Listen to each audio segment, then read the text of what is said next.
From the Caribbean News Desk, the morning edition. Good morning. I'm Denis Chabrol. And I'm Kendol Morgan with the latest from across the Caribbean.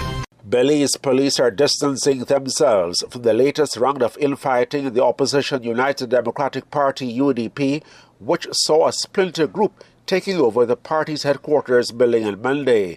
The splinter group, led by Member of Parliament Tracy Teger-Penton, says it acted on the authority of a majority of party delegates who recently voted for the removal of party leader Shine Barrow.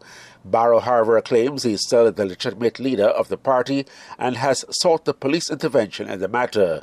Police Commissioner Chester Williams says the two factions should take the matter to the court. We will not take sides for either sides, but try and remain as neutral as we can. We are not going to use no force on nobody. I would hope that the matter can be taken before the court and for the court to look at the matter and make a determination so we know where to go from there. We cannot have this matter prolonged too much because the police have things to do. And for us to be tied up in a love triangle, it's not what we want to do. Newly appointed Judge of the Caribbean Court of Justice Chantal Ononeo is hailing the contributions of the regional court. Speaking at the swearing-in ceremony yesterday in Jamaica, the expert in Caribbean community and international trade law, who has worked with CARICOM, said the CCJ's judgments are of the highest quality. As an apex court for a growing number of countries, the Caribbean Court of Justice has produced high-quality and respected judgments that clarify areas of uncertainty in the law and provide authoritative interpretations of the law. As the exclusive interpreter of the revised Treaty of Chaguaramas, our court has affirmed that CARICOM operates under the rule of law, clarified the obligations of member states and the community, and secured the rights of individuals and businesses under the CARICOM single market regime. Jamaica's House of Representatives yesterday paid a tribute to Finance Minister Dr. Nigel Clarke in what was expected to be his final sitting before heading off to the International Monetary Fund to be its Deputy Managing Director. Dr. Clarke has been credited with leading Jamaica's economic overhaul since his appointment in 2018, including successfully meeting various IMF performance targets.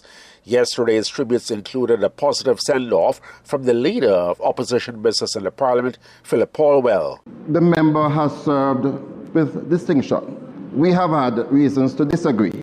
There's a government side, opposition side, and we have vigorous debates inside here. But that notwithstanding, I think we have to recognize the high quality that the member has brought to the debate and the intellectual rigor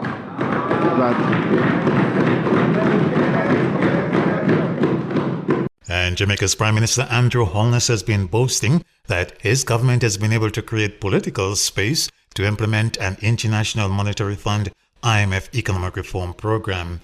He credited Jamaica's Finance Minister Dr. Nigel Clarke, who is about to take up the appointment of IMF Deputy Managing Director, with spearheading a number of reforms and successes. My commitment when I appointed Minister Clarke as a minister was that we would have the political space. My job is to make sure that the political space is there for the policies to stay on track. And what you're seeing happening now in the transformation of the Jamaican economy is the political space giving the wherewithal for policy to be implemented.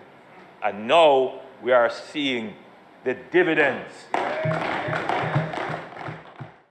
Among the successes are no new taxes in 9 budgets, halving of the debt-to-GDP ratio to 74%, and the highest level of foreign exchange reserves in decades.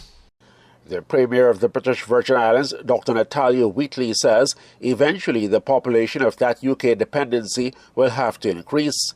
He told the House of Assembly yesterday that this will be necessary if the BVI wants to further expand its financial services sector. Based on the scale of being able to provide more services, our population will have to increase. And the question is whether Virgin Islands public is really ready to go from 35,000 people to 70,000 people like the Cayman Islands and some of the other places that offer more services. And we have to be real with ourselves whether we are ready for that transition. Certainly we have to get ready for that if indeed we want to offer more services to the global companies which are here.